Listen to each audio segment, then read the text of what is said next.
안녕하세요. 5장 2교시를 진행을 하겠습니다. 그 1교시에서는 시프트 특징을 검출을 하고 그 위치에서 그 디스크립터를 찾아내는 즉 특징 벡터를 찾아내는 방법에 대해서 얘기를 했고요. 그 시프트는 그 각 칸에서 히스토그램을 구해서 그런 걸 쭉 이어 붙이는데 그게 이제 그 히스토그램 하나가 8개의 값을 갖고 그게 16개가 있어서 칸이 16개가 있어서 그 총 128차원의 128개의 값으로 되고 즉 특징 벡터가 이제 128차원을 구성을 하죠. 자, 그러면 그런 디스크립터를 갖게 되면 이제 매칭을 통해서 이제 가까운 놈들을 이렇게 알아내야 되는데 이 매칭은 그 우리 도입부에서도 얘기한 것처럼 뭐 여러 가지 그 과업의 핵심으로 작용을 한다는 거고요. 자, 이 매칭은 또 그냥 거리 계산해서 가장 가까운 놈을 너 나오고 쌍 이렇게 맺어주면 되는데 그 실제로는 상당히 이게 복잡해요. 자본이 많기 때문에 이렇게 쌍이 될 가능성이 있는 놈이 굉장히 많고 그러기 때문에 이제 기준을 잘 세워야 되고요. 또 하나는 이게 시프트 특징 점이 되게 많기 때문에 그 빨리 매칭을 해야 되는 또 문제가 생기고 그렇죠. 자, 문제를 한번 살펴보면 여기 이제 그 계속 써왔던 영상 2장이 있는데 이게 한 그 0.5초 차이 두 프레임이죠. 그래서 보면 굉장히 많은 그 시프트 특징이 왼쪽, 오른쪽에서 검출이 됐고요. 그 왼쪽, 오른쪽을 보면 왼쪽에는 있는데 오른쪽이 없다든지 또 그 반대라든지 뭐 이런 경우가 되게 많죠. 자, 일단 그 문제는 뭐냐면 왼쪽 영상에서 추출한 기술자 집합을 A라고 그러고 M개가 있네요. M개가. 그 다음에 오른쪽 영상에서 추출된 놈을 B라고 그러고 N개의 그 디스크립터가 있다고 그러면 같은 물체의 같은 곳에서 추출된 그 A, I하고 B, J를 찾아 2개 이렇게 쌍을 맺어주는 너 2개는 같은 물체에 같은 위치야 이렇게 맺어주는 그런 문제고요. 그다음 매칭을 적용하는 다양한 상황이 있을 텐데 그 어떤 오브젝트 모델이 있어요. 버스라는 오브젝트 모델이 있고 실제로 나중에 이제 그 우리가 실험을 할 때도 그런 식으로 실험을 하는데 어, 첫 번째 영상에서 이제 그 버스 부분만 크로핑을 해서 잘라내고 그 버스 모델로 썼어요. 그다음 두 번째 영상에서 하고 이렇게 매칭을 시도를 하는 식의 이제 실험을 했는데 이제 이런 상황도 있고요. 또는 그냥 물체 추적해가지고 그 오브젝트 모델이 따로 있는 게 아니라 그 다음 프레임, 그 다음 프레임, 그 다음 프레임하고 이렇게 매칭을 해가지고 그 하는 그런 경우도 있고 그 다음에 카메라가 2대가 있어서 그 왼쪽 영상, 오른쪽 영상 해서 이제 스테레오 하는 경우 뭐 이런 경우는 그 두 영상이 이제 동등한 입장에서 매칭에 참여하고 뭐 이런 다양한 상황이 있다는 거고요. 자, 우리가 이제 그 쉽게 생각을 하면 그 M개의 기술자하고 N개의 기술자가 있으니까 N개의 쌍이 있잖아요.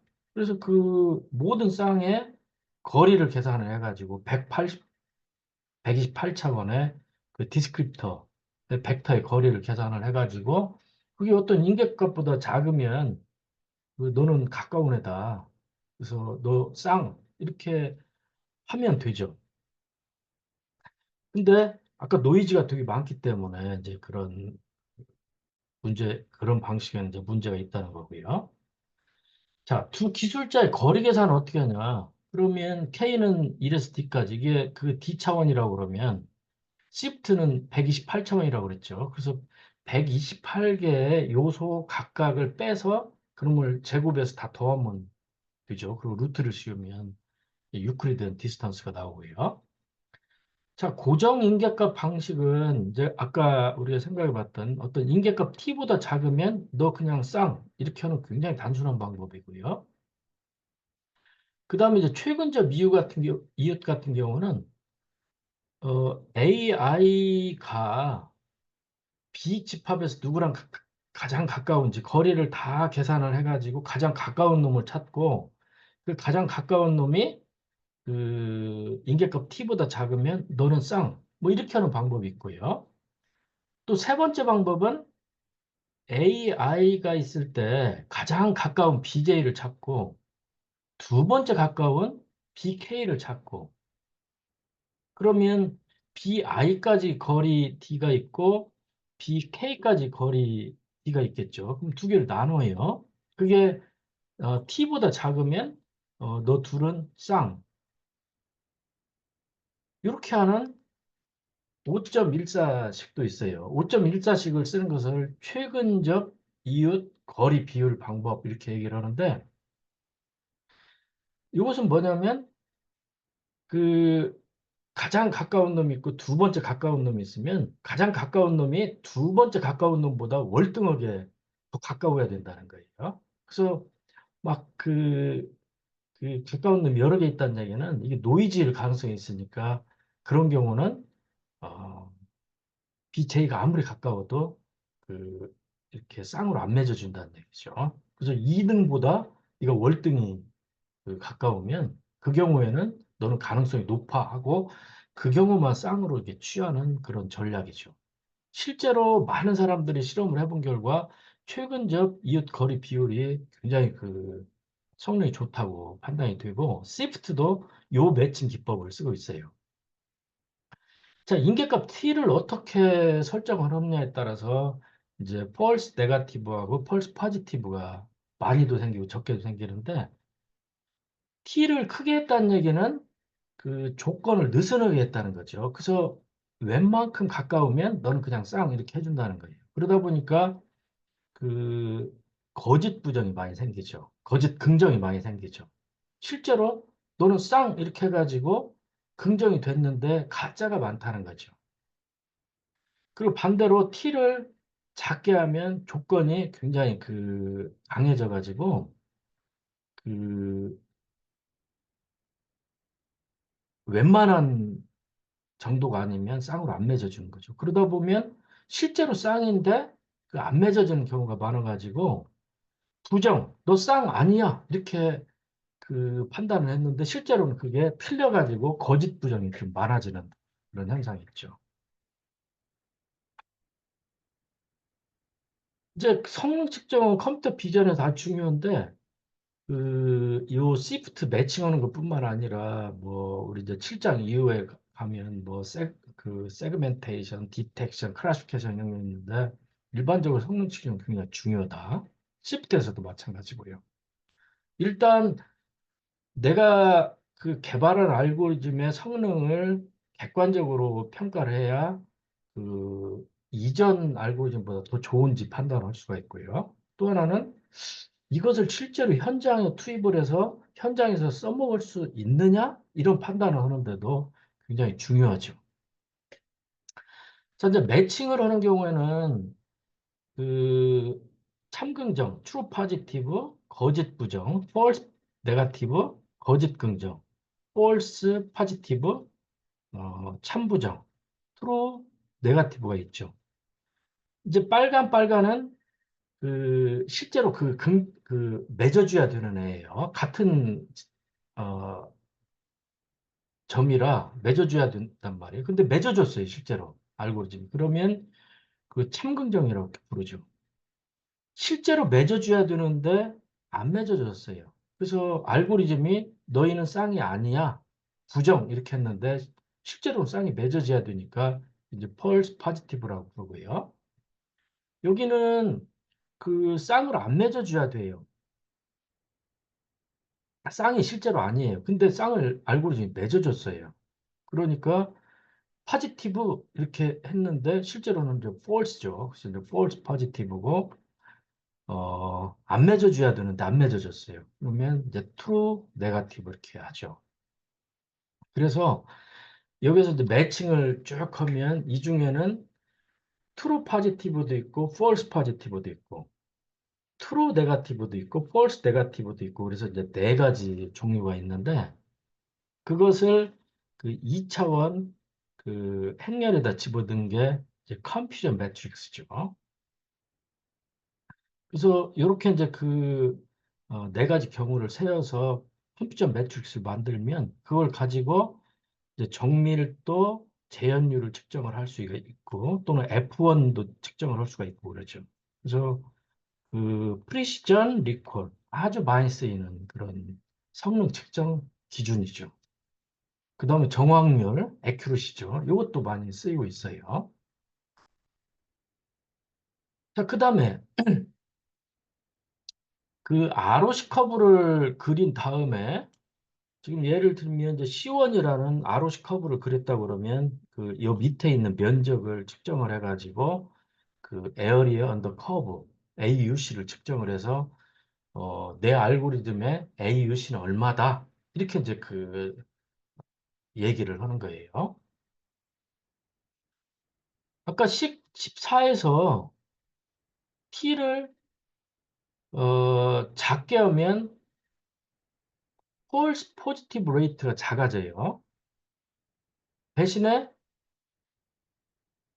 어, 이제 t를 크게 하면 그 거짓 긍정률이 또 반대로 이제 커지죠.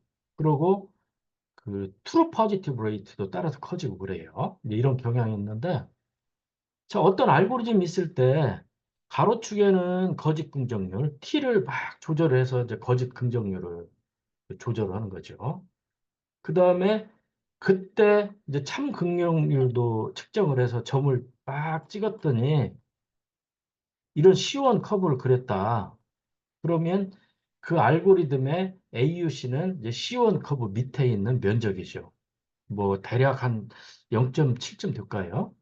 그래서 이제 그 내 알고리즘의 AUC는 그 0.7이다 이렇게 얘기를 하는 거고요. 또 어떤 사람이 이제 알고리즘을 개선을 했더니 C2라는 막 그 이런 점들이 이렇게 나왔고요. 그래서 이어보니까 C2라는 곡선이 나왔어요. 그러면 C2라는 곡선을 가진 알고리즘이 더 좋은 거죠. C1보다. 그 다음에 이제 C0는 이 대각선인데 얘는 그냥 그 눈 감고 찍어도 한 이 정도를 하는 거예요. 그래서 이제 기본이죠. 그래서 어떤 알고리즘이 요 왼쪽 위 구퉁이에 가까운 그런 그 ROC 커브를 만들수록 AUC는 크고 더 좋은 알고리즘이고 뭐 이렇게 된다는 거예요.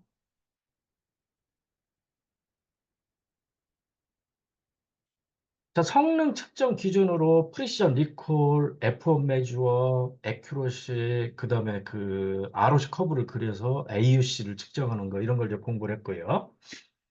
자, 그다음에 이제 5.5.3절에서는 매칭을 해야 되는데 아까 보면 이제 이런 뭐 여러 가지 어떤 매칭 방법이 있었어요. 그럼 이것을 빨리 해야 된다는 거죠. 빨리. 그래서 5.5.3절은 어떻게 빨리 할 거냐를 이제 공부를 하는데 여러분 이제 자료구조 시간에 보면 바이너리 서치 트리, 이진 탐색 추리라는 걸 배워요. 또 해싱이라는 것도 배우고 해싱은 해시 함수라는 걸 써가지고 굉장히 빠르게 일이라는 시간에 그 저장도 하고 찾기도 하고 그러잖아요.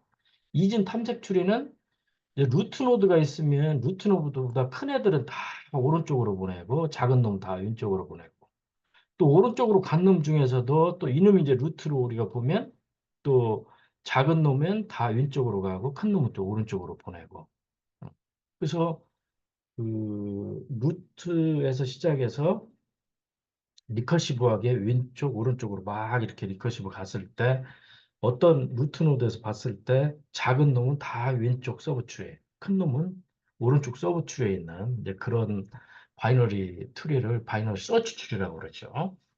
예를 들면 그 20이라는 이제 키값이 들어와서 20을 찾아라 이렇게 했어요. 그러면 루트하고 비교를 하는 거예요. 크니까 오른쪽으로 가요. 22랑 비교를 했더니 작아요. 그러니까 왼쪽으로 가. 18하고 비교했더니 커요. 오른쪽으로 가. 비교했더니 같아요. 찾았다 하고 이제 여기에 그 정보가 들어있는 거죠. 그래서 굉장히 빠르게 그 서칭을 하는, 탐색을 하는 그런 효율적인 그런 자료 구조, 그다음에 알고리즘이죠. 자, 이진 탐색 트리를 이런 빠른 매칭을 하는데 쓸 수 있을까? 이제 이런 발상이에요. 근데 문제는 그 이제 시프트 디스크립터를 매칭을 하는 것은 이런 바이널 서치 트리하고 좀 다른 점이 있는데 일단은 그 값이 하나가 아니라 128개의 값으로 구성된 그 특징 벡터라는 거. 여기서는 그냥 값이 하나죠. 그 다음에 또 하나는 같은 값을 찾는 게 아니에요. 바이널 서치 트리는 20을 집어넣으면 20이 있느냐 해서 20하고 똑같은 놈을 찾아내는 거거든요. 근데 그, 이 디스크립터를 찾는 데서는 똑같은 놈이 있을 리가 없죠. 128개의 값이 똑같은 그런 애가 들어있을 리가 없죠. 그래서 가장 가까운 놈을 찾는, 즉 최근적 이웃을 찾는 문제예요. 그래서 이 두 가지 그 점에서 다른 문제인데 어떻게 바이너리 서치 추리를 잘 개조를 해서 그이 바뀐 문제에서 활용을 할 수 있느냐 이런 문제죠. 있다는 거예요. 그 아주 예전에 KD 추리라는 것을 이제 알고리즘 하는 사람들이 개발해 놨는데 이 로 교수는 그 시프트 디스크립터를 빠르게 매칭하는데 이 KD7을 갖다 써요. 자, 예를 들면 지금 X1, X2 해가지고 X10 해가지고 그 10개의 디스크립터가 있다. 실제로는 막 수천 개가 있죠. 영상에서 추출한 문제 수천 개가 있어요. 근데 10개가 있다고 쳐봅시다. 그 다음에 그 차원이 두 개다. 실제로는 128차원이죠. 스위프트 디스크립터는. 근데 그냥 설명을 쉽게 그 2차원으로 돼 있다. 그 첫 번째 점은 3일, 두 번째 점은 2, 3 이렇게 마지막 점 60일 이렇게 돼 있다고 가정을 해봅시다. 그러면 이 KD 추리는 어떻게 하냐면 일단 그 첫 번째 요소하고 두 번째 요소가 있죠. 첫 번째 요소를 모으면 3, 2, 6, 4, 3, 막 이렇게 될 거예요. 10개의 값이 있죠.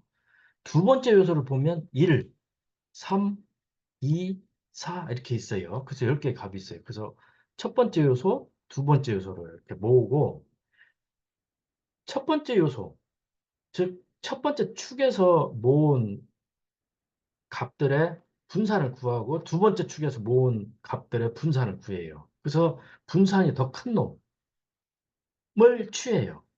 지금 이 경우는 두 번째 축이 분산이 더 크거든요. 그래서 두 번째 축을 취해요.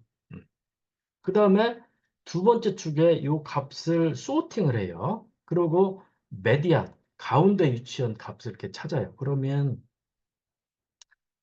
여기서 이제 메디안을 찾으면 그 다섯 번째, 즉 X5가 되고 그 두 번째 축의 값이니까 6이에요, 6.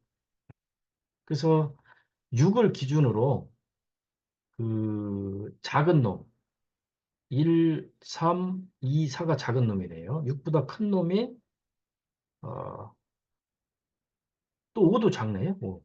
그러니까 X1, X2, X3, X4, X6이 작고 그 다음에 7, 8, 9, 10은 그 6보다 크죠. 그래서 그 작은 놈은 모아서 X 레프트라고 그러고 큰 놈은 모아서 X 라이트라고 이렇게 두 개의 부분집합으로 모아요. 그래서 그 작은 놈은 왼쪽 서브 추리를 보내고 큰 놈은 오른쪽 서브 추리를 보내고 이렇게 되죠. 왼쪽 서브 추리를 보내고 오른쪽 서브 추리를 보내고 그리고 같은 과정을 어, 또 왼쪽 서브 추리에 대해서 하고 오른쪽 서브 추리에 대해서 하고 그걸 리커시브하게 계속 하는 거죠. 자, 실제로 지금 요 그림 같은 경우는 이제 빨간색 노드는 두 번째 축이 선택이 된 거고, 그 다음에 이 속에, 노드 속에 들어있는 애는 그 중앙값이 된 그 디스크립터가 이 속에 들어있고 그래요. 그래서 맨 루트에서는 두 번째 축이 됐으니까 빨간색으로 하고 중앙값 했더니 X5기 때문에 36, X5가 36 여기 들어있는 거죠. 그 다음에 그놈을 레프트 서브 트리, 라이트 서브 트리 각각에 대해서 리커시버 이렇게 하면 돼요. 그게 그 KD 트리를 그 컨스트럭션 만드는 그런 알고리즘 예시고요. 자, 만들어진 다음에 그 새로운 어떤 특징 벡터, 예를 들면 7,5.5가 입력됐다고 그랬을 때 7,5.5하고 가장 가까운 그 X1에서 X10 중에 누가 제일 가까운지를 좀 찾는 문제예요. 빠르게 찾는 문제죠. 그러면 루트부터 시작을 하죠. 루트를 가보니까 빨간색이니까 두 번째 축을 하는 거예요. 5.5하고 6을 비교했더니 5.5가 작죠. 그러니까 왼쪽으로 가는 거예요. 그 다음에 이거 가보니까 파란색이에요. 1번 축이죠. 그 7하고 4하고 비교를 하는 거죠. 이 7이 크니까 오른쪽으로 가고 뭐 이런 식으로 쭉 찾아가 보면 결국은 여기에 도달을 하게 된다. 이 리프 노드에 도달을 하게 되는 거죠. 즉, 그 내가 찾고자 하는 요 녹색 점 7,5.5가 그 이 영역에 해당이 된다는 거고 이 점으로 지금 떨어진 거예요. 요 점. 지금 요 점이 이 8,5거든요. 찾은 거죠. 그러니까 바이너리 추리로 그 이렇게 찾아가니까 트리의 뎁스보다 그 적은 수에 비교를 하면서 리프 노드까지 갈 수 있죠. 그러니까 굉장히 빠르게 찾아갈 수 있는 거고요. 근데 이제 문제는 지금 이 예제에서도 보여주는데 요 리프 노드에서 만난 8,5가 제일 가까운 놈이면 좋은데 적절하게 가깝긴 한데 그 다른 칸에 더 가까운 놈이 있을 가능성이 있어요. 그래서 그 이 리프 노드에 만난 다음에 리프 노드를 너 나랑 가장 가까운 놈 하고 그 놈을 최종적으로 그 취하면 안 되고 이 타고 내려온 패스를 백트래킹을 해야 역으로 타고 올라가면서 그 주위에 나하고 더 가까운 놈이 있는지를 찾아내는 그 후처리가 좀 필요해요. 근데 사실은 그것도 그 내려온 길을 역으로 타고 올라가니까 그리 많은 시간 안 걸린다. 그래서 결국은 굉장히 빠르게 매칭을 할 수 있다는 거죠. 그 다음에 이제 해싱이 있는데, 이건 이제 그, 위치 의존 해싱인데, 이것은 이제 그 생략을 할게요. 자, 플란이라는, 오픈시브의 플란이라는 그, 어, 라이브러리를 쓰는데, 이 라이브러리는 그 데이빗 로우 교수가 자기 제자하고 만들어서 이제 퍼블릭하게 이렇게 릴리즈를 한 라이브러리인데, 지금 요 KD 추리를 구현한 걸 어, 담고 있어요. 그리고 오픈시브이는 이 플란을 갖다 쓰고 있어요. 그 다음에 이후에 그 아마 이게 그 페이스북이 만든 라이브러리 같은데 이제 파이스라는 라이브러리도 있어요. 그래서 뭐 여러분이 필요하면 요거 갖다 써도 되고 그래요.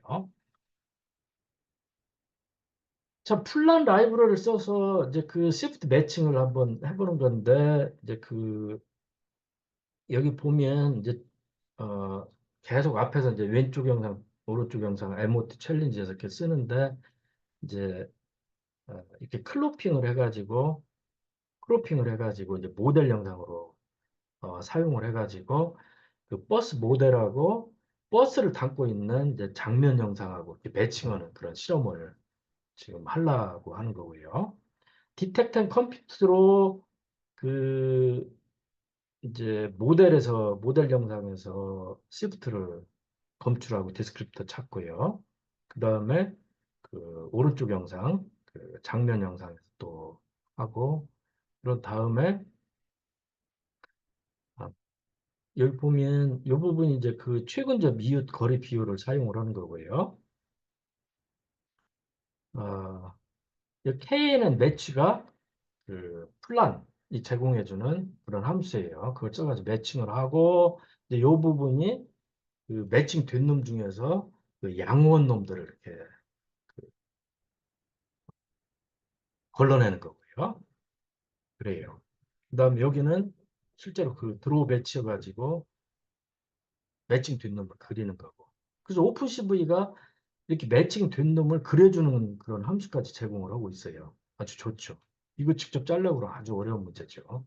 보면 이 버스 모델 영상하고 이 장면 영상을 매칭을 했는데 얘가 이제 펄스 포지티브죠. 잘못 지금 매칭이 됐잖아요.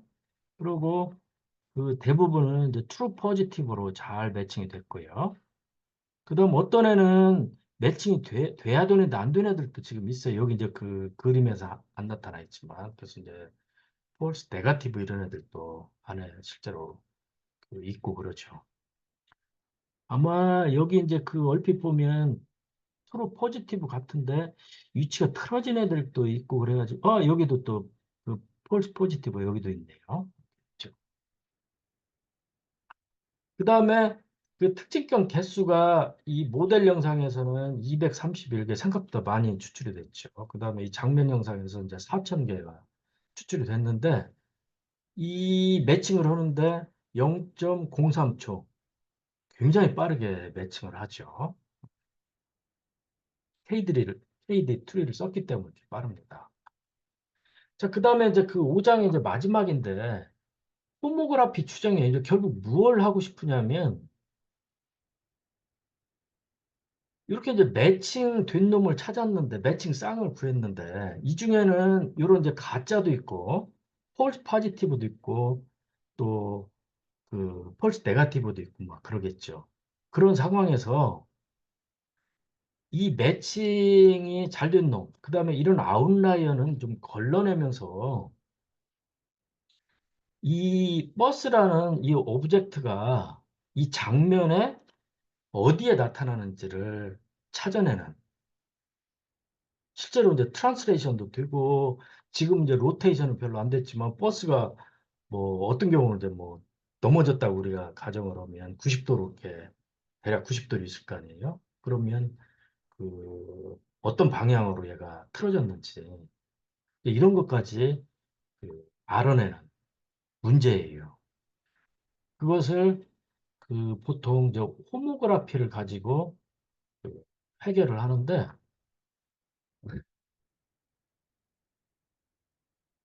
호모그라피를 그 이해를 하려고 그러면 좀 복잡한 이제 3D 공간상에서 어떤 기하를 이해를 해야 되는데요. 자, 실제로 3차원상에 P1하고 P2라는 두 개의 점이 있다 쳐보세요. 실제로는 뭐 N 개의 점이 있는데, 그랬을 때 이 3차원상의 P1, P2가 카메라 A의 이제 왼쪽 영상이죠. 뭐 이게 모델 영상이라고 우리가 볼 수도 있고, 그 다음에 오른쪽 카메라 B, 오른쪽 영상이에요. 에 나타났는데 P1, P2가 카메라 A에서는 A1, A2라는 점에 나타났고 카메라 B에는 B1, B2로 나타났다고 이제 우리가 가정을 해봅시다. 그리고 A1하고 B1이 매칭이 됐고 A2하고 B2가 매칭이 됐고 뭐 이렇게 되는 거예요. 그랬을 때 그 이 평면 P하고 카메라 A가 3차원 공간상에 이렇게 떠 있는데 이 둘 간의 그 기하학적 변환을 그 H라는 그 4바이 4 매트릭스로 표현할 수 있다. 그 다음 여기는 또 마찬가지고 그 다음에 두 카메라 간의 관계도 그 H라는 매트릭스로 이제 표현할 수가 있죠. 이것은 우리가 그 3장에서 이제 그 호모지니어스 코디네이트, 그 동차 좌표를 공부를 했잖아요. 그래서 2차원은 3차원, 3차원은 4차원으로 표시다 그러니까 이게 4바이 4 매트릭스예요. 근데 이게 이제 복잡하기 때문에 그 어떤 가정을 하냐면 호모그라피에서는 이 P1하고 P2가 같은 평면상에 있다. 이게 이제 두 개만 있지만 이제 그 N개가 있다고 그랬을 때 N개가 같은 평면상에 있다. 그런 가정을 해요. 그런 가정을 하면 그 모든 점이 어떤 같은 평면상에 있으니까 그 평면을 우리가 기준으로 삼으면 그 이 거리값을 우리가 0으로 간주를 할 수가 있다. 그리고 그렇게 하면 우리가 4바이 4 행렬이 아니라 3바이 3 행렬로 요 H를 표현할 수가 있어요. 호모그라피는 이런 가정을 합니다. 그래서 그 정확히 얘기하면 이제 평면 호모그라피라고 그러고 보통 줄여서 그냥 호모그라피 이렇게 불러요. 자, 그러면 그 요 평면상에 있는 P1이 그 G값은 0이니까 XY로 표현되고 얘도 이제 XY로 표현이 되는데 두 개의 값으로 표현이 되죠. 그래서 그 이 카메라에 있는 애도 마찬가지고요. 이 카메라에 있는 것도 마찬가지로. 그렇죠. 그러면 그 카메라 A에 있는 AX, AY라는 점하고 카메라 B에 있는 BX, BY라는 점이 매칭점인데 이 3바이 3 행렬로 이렇게 변환이 되는 거죠. 이 HAB라는 3바이 3 행렬로 변환이 되는 거죠. 그래서 그 관계를 그 5.18씩이 쓰고 있고요. 이걸 풀어서 쓰면 두 개의 방정식이 이렇게 나와요. 5.19씩에. 그래서 하나의 매칭쌍에서 두 개의 그 방정식이 나온다. n개의 점이 있으면 2n개의 방정식이 나오죠.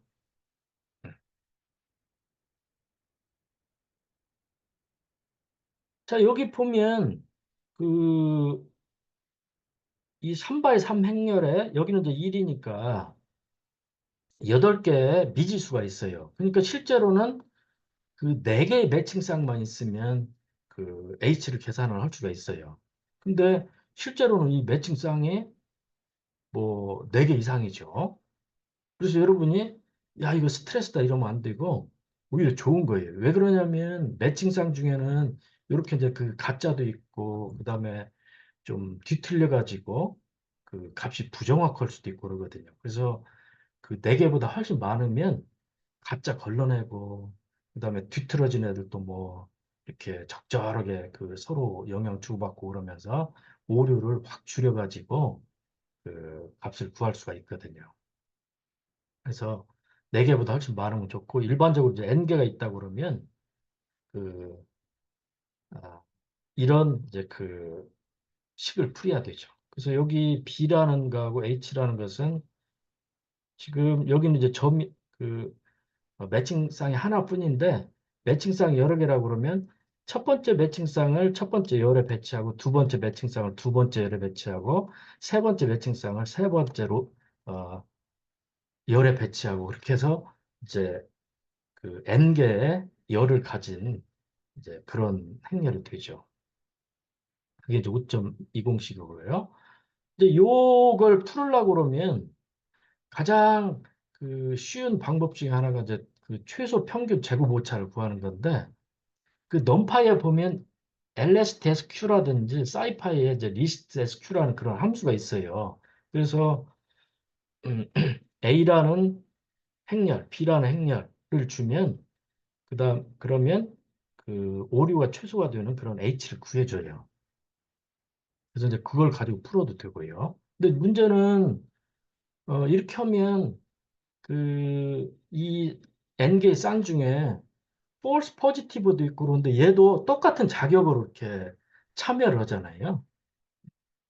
그래서 우리가 그 사장에서 그 에지를 찾은 다음에 직선을 할 때 그 자칫하면 그 평균을 하면 그 오류가 커질 수 있다고 그래서 그 아웃라이어를 걸러내는 그런 강인한 기법을 써보자 뭐 이렇게 하고 그랬잖아요.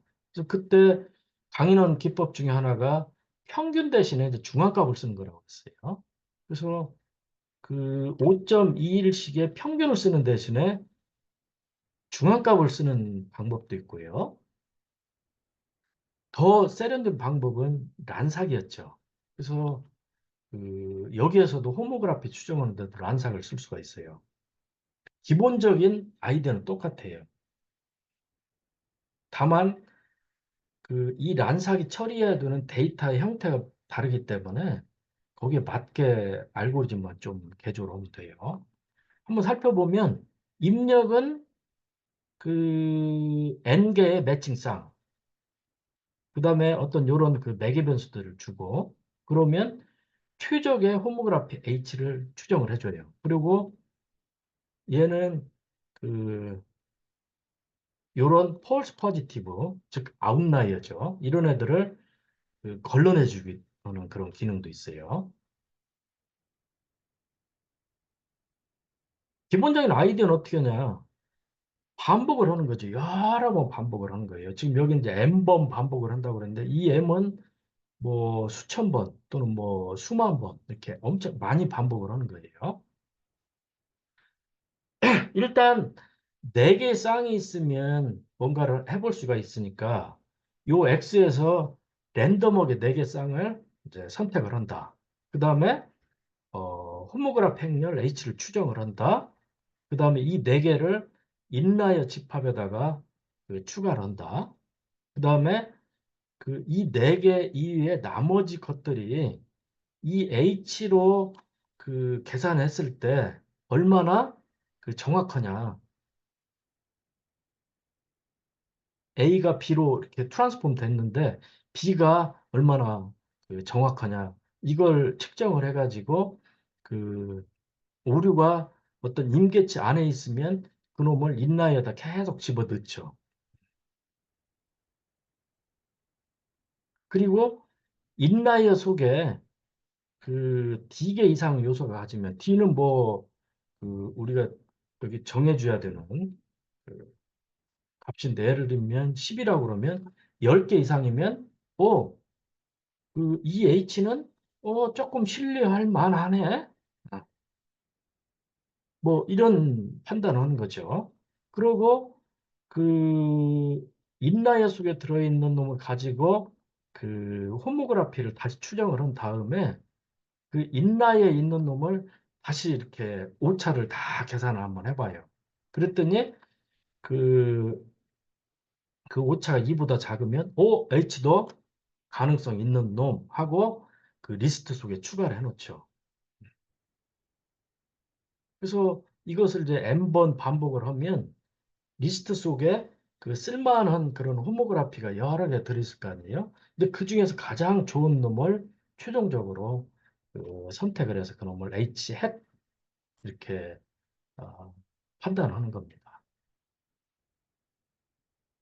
그러다 보니까 그 이런 애들이 랜덤하게 걸리면 이제 오차가 커지고 이런 애들은 리스트 속으로 들어갈 확률이 작아지고 그래서 이런 애들을 이제 걸러내주는 그런 능력을 란삭은 가지고 있죠.